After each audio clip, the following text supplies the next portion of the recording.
CR Neelakantan ചേരുന്നു. CR Neelakantan, മധു വധക്കേസിൽ നമ്മൾ ഒരുപാട് തവണ ഒരുമിച്ച് ചർച്ചയ്ക്ക് ഇരുന്നവരാണ്. നീതി നിഷേധത്തെപ്പറ്റി ധാർമ്മിക രോഷം കൊണ്ടവരാണ്. അത് കഴിഞ്ഞ് ശിക്ഷിക്കൂ, അതിനുശേഷം ഒന്നാം പ്രതിയെ വെറുതെ വിടുന്നു എന്ന് പറഞ്ഞാൽ എന്തു ഭീകരമാണ് സാർ. തീർച്ചയായിട്ടും വളരെ ഗുരുതരമായ ഒരു വിഷയമാണത്. ഒന്നാം പ്രതിയെ വെറുതെ വിടും എന്നൊരു സംശയം വിചാരണ കാലത്ത് തന്നെ നമുക്കുണ്ടായിരുന്നു.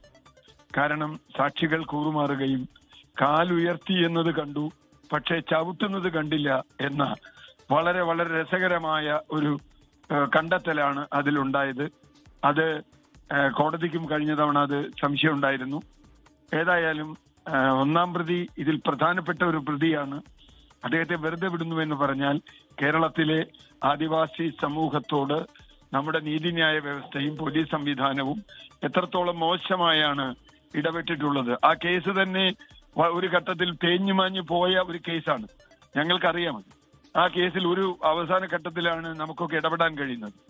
വീണ്ടും അത് വെക്കുകയും സ്പെഷ്യൽ പബ്ലിക് പ്രോസിക്യൂട്ടറെ വെക്കുകയും അങ്ങനെയാണ് ആ കേസിൽ കുറച്ചെങ്കിലും പേർക്ക് ശിക്ഷിക്കാൻ കഴിഞ്ഞത്. അല്ലെങ്കിൽ ആ ശിക്ഷ പോലും ഉണ്ടാവില്ല, അവരെല്ലാവരും രക്ഷപ്പെടുമായിരുന്നു എന്നൊരു ഘട്ടത്തിലാണ് സാമൂഹ്യ ഇടപെടലും മാധ്യമ ഇടപെടലും ഒക്കെ ഉണ്ടായത്.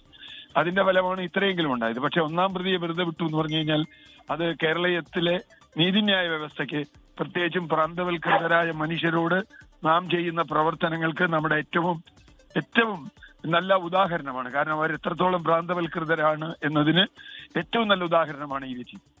12-ാം സാക്ഷി കൂറുമാറി, 10-ാം സാക്ഷി കൂറുമാറി, 11, 14, 15 സാക്ഷികൾ കൂറുമാറി. ഇവരൊക്കെ പ്രധാനപ്പെട്ട സാക്ഷികളായിരുന്നു. നേരത്തെ അങ്ങ് പറയുന്നത് പോലെ കാല് ഉയർത്തിയതുകൊണ്ട് പക്ഷെ ചവിട്ടുന്നത് കണ്ടില്ല എന്ന മട്ടിലുള്ള കോമഡികൾ കണ്ടതാണ്, എന്ന മട്ടിലുള്ള അസംബന്ധങ്ങൾ നമ്മൾ അവിടെ കണ്ടതാണ്. ഇപ്പോൾ അവിടെ മണ്ണാർക്കാട് കോടതി വെറുതെ വിട്ട 4-ാം പ്രതിയെ ശിക്ഷിക്കുന്നുണ്ട്, 1-ാം പ്രതിയെ വെറുതെ വിടുകയും ചെയ്യുന്നു. ഇതെന്താണ് സാർ നടക്കുന്നത് ആ കേസിൽ? അതാണ് ഞങ്ങള് ഈ കേസിന്റെ ഒരു അവസാന ഘട്ടത്തിൽ നമ്മൾ വളരെ സൂക്ഷ്മമായി ഫോളോ ചെയ്തിരുന്നതാണ്.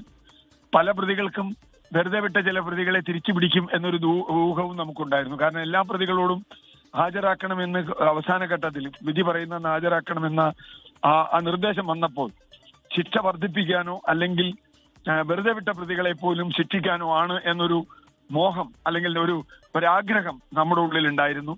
അതിലിപ്പോ 4-ാം പ്രതിയുടെ കാര്യത്തിൽ അത് ശരിയായി. പക്ഷേ 1-ാം പ്രതിയുടെ കാര്യത്തിൽ നമ്മുടെ പ്രതീക്ഷ മുഴുവൻ തകർക്കുന്ന വിധിയാണ് ഉണ്ടായിട്ടുള്ളത്.